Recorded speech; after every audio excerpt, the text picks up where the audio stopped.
Tukiungana naye Hassan Omar ambaye ni katibu mkuu wa UDA tuweze kusikia anazungumzia nini, lakini kwa kile ambacho Paul Thiong'o ameweza kusema ni kwamba yeye ana matumaini ya kwamba hadi itakuwa shwari. Labda wale ambao ni Wakenya ambao wako nyumbani wakitarajia kwamba bei ya mafuta itashuka, labda tusubiri tu tuone iwapo wataafikiana ama mapendekezo yao yatakuwa yakihusishwa na serikali.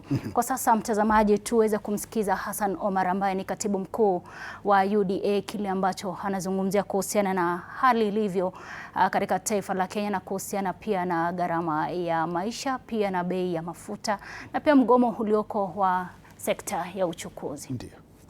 Regrettably disrupted the public transport sector and severely impeded socio-economic activities across multiple sectors of our economy since yesterday.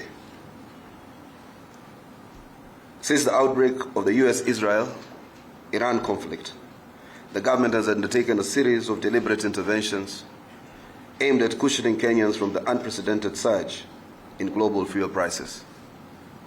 The disruption and partial closure of the Strait of Hormuz, a critical global oil transit corridor, have significantly destabilized international oil supply chains. For context, the main components that determine the pump price include the landed cost, storage and distribution costs, tax and levies, as well as suppliers' margins. The landed cost is in itself a combination of several international market-related charges, including free on-board price of fuel, FOB, financing costs incurred by importers through letters of credit, freight and premium charges, insurance costs, port handling fees and testing, and recertification charges. These costs have all risen significantly due to the disruptions and market pressures occasioned by the ongoing war, including elevated global crude oil prices, increased shipping risks, higher insurance premiums, and longer maritime routes following the disruption of key trade corridors. Kenya, like many other nations, have not been spared.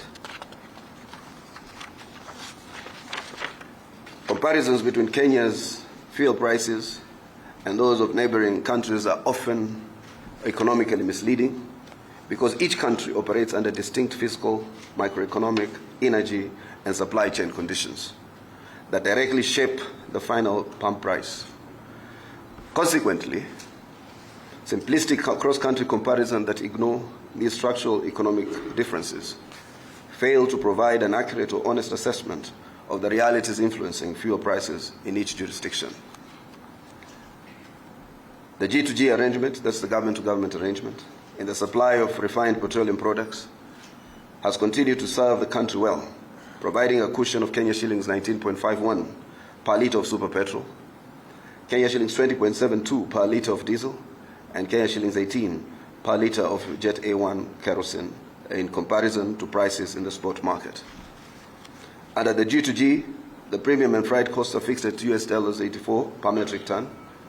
Comparatively, the premium and freight in spot market currently are $284.90 per metric ton of super petrol, US $266.70 per metric ton of diesel, and US $272.03 per metric ton of Jet A1 kerosene. The government has recently reduced the value-added tax on super petrol, diesel, and kerosene from 16% to 8% to cushion users from the adverse effects of the spike in international oil prices.